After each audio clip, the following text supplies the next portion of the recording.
भारतीय इतिहास के धुंधले पन्नों में एक ऐसा युद्ध छिपा है जिसने उस दौर की पूरी राजनीति और समाज को झकझोर कर रख दिया था। इसे कहते हैं दसराजन युद्ध या 10 राजाओं का युद्ध, जिसका वर्णन ऋग्वेद में किया गया है।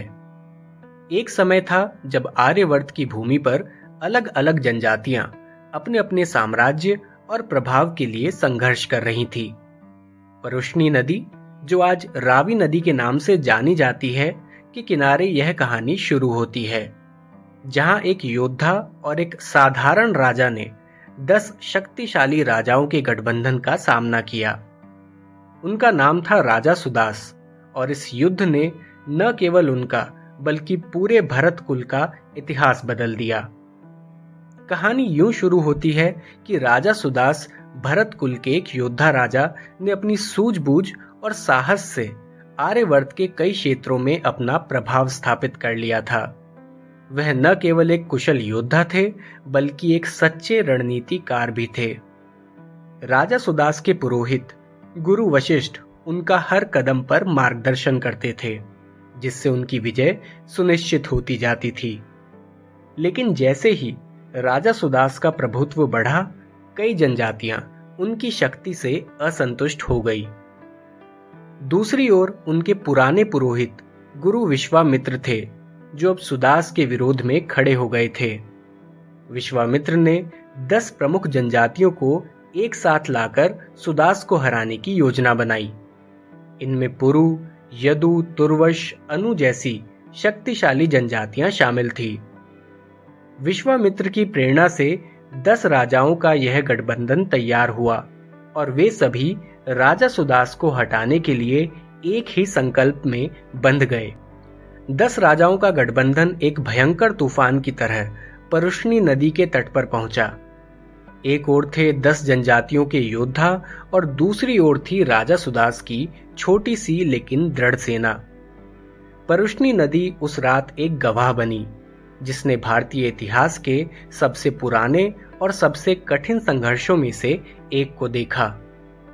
गुरु वशिष्ठ ने राजा सुदास का मनोबल बढ़ाया और उन्हें आशीर्वाद दिया। सुदास ने अपने सैनिकों को तैयार किया और अपनी योजनाएं साझा की। उन्हें पता था कि उनकी सेना छोटी है, लेकिन उन्हें अपने पुरोहित की दी गई रणनीतियों पर भरोसा था।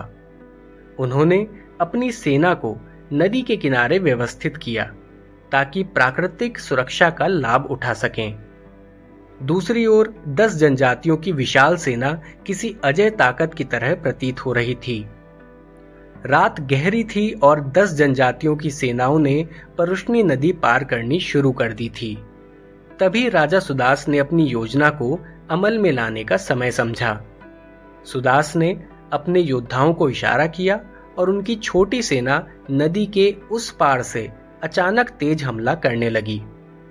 सुदास ने नदी के तेज बहाव का लाभ उठाया और गठबंधन की सेना को किनारे पर ही उलझा दिया। उनके सैनिकों ने बिखरी हुई जनजातियों के बीच जमकर मारकाट मचाई, और देखते ही देखते गठबंधन की सेना नदी के तेज बहाव में बिखरने लगी। विश्वामित्र और उनके गठबंधन के अन्य नेता यह देखकर चौंक गए। इतनी बड़ी सेना के बावजूद वे सुदास की रणनीति के सामने लाचार नजर आ रहे थे। धीरे धीरे गठबंधन की एकता टूटने लगी। विभिन्न जनजातियों के राजा अपने सैनिकों को बचाने में लग गए, और सुदास की सेना ने इस स्थिति का पूरा फायदा उठाया। एक एक करके गठबंधन के राजा युद्ध भूमि से भागने लगे। कुछ ने नदी के बहाव में अपनी जान गंवाई और कुछ जंगलों में भटक गए।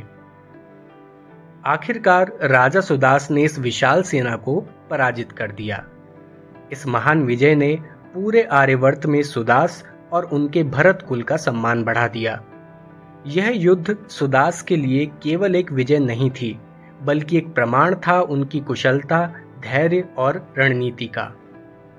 इस युद्ध के बाद भरत कुल का प्रभाव इतना बढ़ गया कि उनके नाम पर ही इस भूमि को आगे चलकर भारत कहा गया।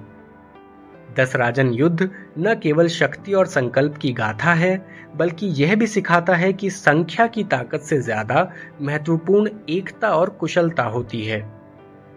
दस राजन युद्ध हमें यह सिखाता है कि जब कोई सही नेतृत्व और दृढ़ संकल्प के साथ खड़ा होता है तो चाहे दुश्मन कितने ही ताकतवर क्यों ना हो, जीत सुनिश्चित होती है।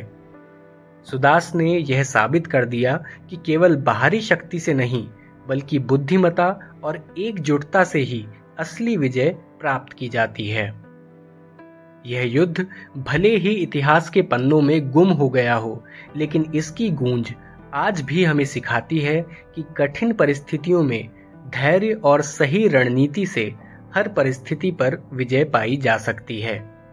यदि आपको यह कहानी पसंद आई हो और आप इसी तरह की और प्रेरणादायक कहानियां देखना चाहते हो तो कृपया हमारे चैनल को सब्सक्राइब करें, इसे अपने दोस्तों के साथ शेयर करें और लाइक बटन दबाना न भूलें।